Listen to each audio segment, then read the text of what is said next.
நாட்டின் 14வது குடியரசுத் தலைவராக பொறுப்பேற்க உள்ள திரு ராம்நாத் கோவிந்த் டெல்லி ராஜ்காட்டில் உள்ள மகாத்மா காந்தி நினைவிடத்தில் மரியாதை செலுத்தி வருகிறார். அதனை நேரலையில் பார்க்கலாம். இது தொடர்பான மேலும் கூடுதல் விவரங்களை அங்குள்ள எமது செய்தியாளர் சலீமிடம் கூடுதல் விவரங்களை கேட்கலாம். சலீம், சொல்லுங்க, தற்பொழுது குடியரசுத் தலைவராக பதவியேற்க உள்ள ராம்நாத் கோவிந்த் அவர்கள் மகாத்மா காந்தியினுடைய நினைவிடத்தில் அஞ்சலி செலுத்த திட்டமிட்டிருக்கிறார். அதனைத் தொடர்ந்து அவர் அடுத்து எங்க செல்ல இருக்கிறார், இது பற்றி சொல்லுங்க. இந்தியாவின் 14வது ஜனாதிபதியாக பதவியேற்கவிருக்கும் திரு ராம்நாத் கோவிந்த் அவர்கள் தன்னுடைய டெல்லி இல்லத்திலிருந்து புறப்பட்டு மகாத்மா காந்தி அவர்களுடைய சமாதி, அதாவது டெல்லியில ராஜ்காட் என்ற பகுதியில் அமைந்துள்ளது.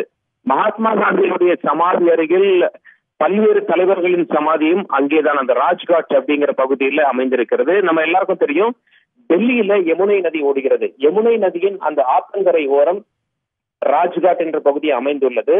மகாத்மா காந்தி சமாதி அருகிலேயே இந்தியாவின் முதல் பிரதமர் ஜவஹர்லால் நேரு, அதன் பிறகு லால் பகதூர் சாஸ்திரி, பிறகு இந்திரா காந்தி, பிறகு ராஜீவ் காந்தி, இவங்க எல்லாருடைய சமாதியும் அந்த பகுதியில் அமைந்துள்ளது குறிப்பிடத்தக்கது. வழக்கமாக ஜனாதிபதியாக ஒருவர் பதவியேற்கும் முன் மகாத்மா காந்தி அவர்களுடைய சமாதிக்கு சென்று ஆசி பெற்று வருவது வழக்கமாக இருக்கிறது. அதே போலத்தான் இந்தியாவின் 13வது ஜனாதிபதியாக பிரணாப் முகர்ஜி அவர்கள் பதவியேற்கும் பொழுது மகாத்மா காந்தி அவர்களுடைய சமாதிக்கு சென்று அஞ்சலி செலுத்தினார்.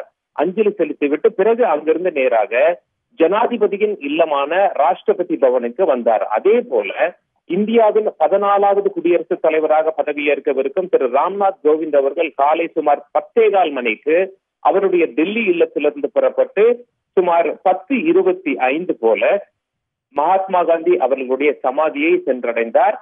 ராஜ்காட் என்ற பகுதியில் அமைந்திருக்கிறது. அங்கே மகாத்மா காந்தி அவர்களுடைய சமாதியில் மரியாதை செலுத்திய பிறகு இப்பொழுது அங்கிருந்து புறப்பட்டு இன்னும் சற்று நேரத்தில் அங்கிருந்து புறப்பட்டு நேராக ராஷ்டிரபதி பவன் செல்வார் அப்படின்னு சொல்லி நமக்கு தகவல் சொல்றாங்க.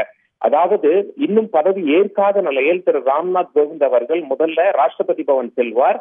ராஷ்டிரபதி பவன் என்பது ஜனாதிபதியினுடைய வீடு மற்றும் அலுவலகமாகும். அங்க பிரணாப் முகர்ஜி அவர்கள் இருக்காங்க. இப்போ பதவி ஏற்றுக்க போகிற திரு ராம்நாத் கோவிந்த் அவர்கள் அங்கே பிரணாப் முகர்ஜியை சந்திப்பார். முக்கியமாக இருவரும் என்ன பேசுவாங்க அப்படின்னா, பதவி ஏற்றுக்க போறும் ஜனாதிபதிக்கு ஏற்கனவே இருக்கும் ஜனாதிபதி என்ன சொல்வார் அப்படின்னா, எதெல்லாம் முக்கியமான ஃபைல்ஸ், அரசாங்கம் எது சார்பா என்னென்ன முடிவு இதுவரைக்கும் எடுத்திருக்கோம், எந்தெந்த விவகாரங்களில் இன்னும் அரசாங்கம் முடிவெடுக்க வேண்டி உள்ளது, எந்த மாதிரியான முக்கியமான ஃபைல்ஸ்ல நாம கவனம் செலுத்த வேண்டியிருக்கோம் அப்படின்னு சொல்லி ஆங்கிலத்தில் பிரீஃபிங் என்று அழைப்பார்கள். அதாவது ரகசிய தகவல்களை சரிவர புதிதாக பதவியேற்கவிருக்கும் ஜனாதிபதிக்கு வழங்குவது.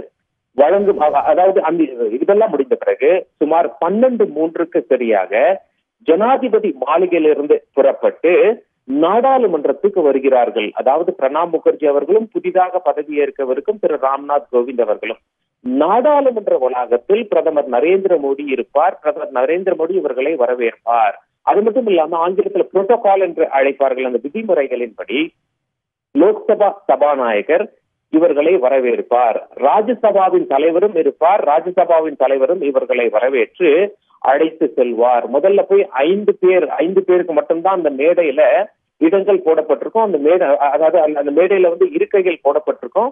அந்த மேடைகளில் அமர்வார்கள். அமரும் பொழுது பிரணாப் முகர்ஜி அவர்கள் நடுவில் போடப்பட்ட இருக்கையில் அமருவார்கள். பிறகு பதவி பிரமாணம் செய்து வைக்கப்படும்.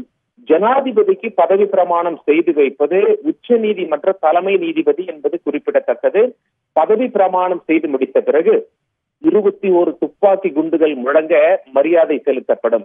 21 துப்பாக்கி குண்டுகள் முழங்கிய பிறகு பிரணாப் முகர்ஜி அவர்கள் அவருடைய இருக்கையிலிருந்து, அதாவது நடுவில் போடப்பட்டிருக்கும் அவருடைய இருக்கையிலிருந்து எழுந்து புதிதாக பதவியேற்றுக் கொண்ட ஜனாதிபதி திரு ராம்நாத் கோவிந்த் அவர்களை ஜனாதிபதியின் இருக்கையில் அமருமாறு அழைப்பார்கள். திரு ராம்நாத் கோவிந்த் அவர்களும் நாடாளுமன்றத்தில் உள்ள ஜனாதிபதி இருக்கையில் அமருவார்கள். பின்பு பழைய ஜனாதிபதியும் புதிதாக பொறுப்பேற்றுக் கொண்ட ஜனாதிபதியும் என்ன பண்ணுவாங்க அப்படின்னா, அங்கிருந்து புறப்பட்டு ராஷ்டிரபதி பவன் செல்வார்கள். ஜனாதிபதியின் வீடு மற்றும் அலுவலகம் அதாவது ஏற்கனவே திரு பிரணாப் முகர்ஜி அவர்கள் புதிதாக பதவியேற்றிருக்கும் திரு ராம்நாத் கோவிந்த் அவர்களுக்கு ராஷ்டிரபதி பவன் எப்படி இருக்கிறது, மொத்தம் 340 அறைகள் இருக்கிறது ராஷ்டிரபதி பவன்ல.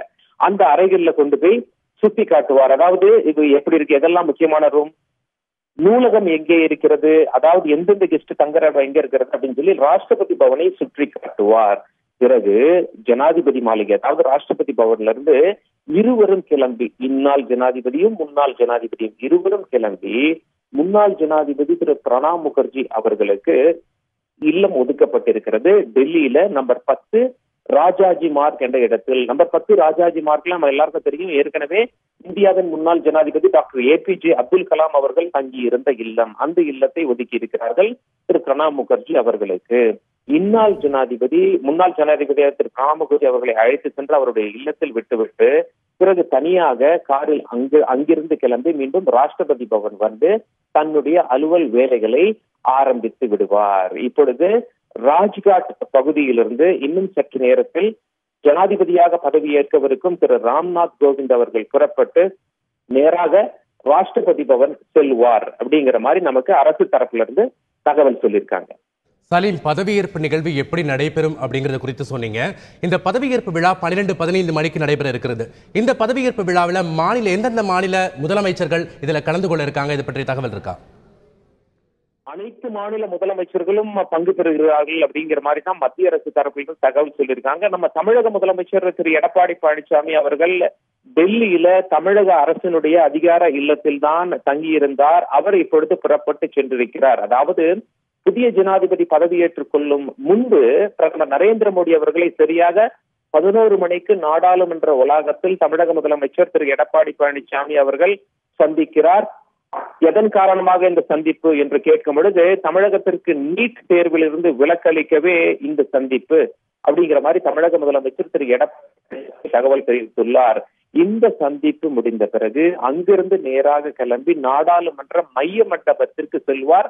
நாடாளுமன்ற மைய மண்டபத்தில் தான் பதவியேற்பு விழாவிற்கான அத்தனை ஏற்பாடுகளும் செய்யப்பட்டிருக்கிறது. நாடாளுமன்ற எம்பிக்கள் அனைவரும் பங்கேற்பார்கள்.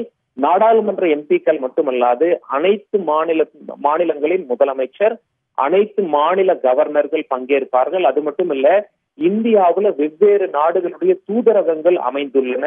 அந்த நாட்டுகளுடைய தூதர்களுக்கும் அழைப்பு விடுக்கப்பட்டிருக்கிறது. இப்படியாக அதாவது விருந்தினர்கள் இருக்கும் நிலையில் சரியாக 12:15 மணிக்கு நீங்க சொன்ன மாதிரி புதிய ஜனாதிபதியாக திரு ராம்நாத் கோவிந்த் அவர்கள் பதவியேற்றுக் கொள்வார். உங்களுடைய தகவலுக்கு நன்றி சலீம்.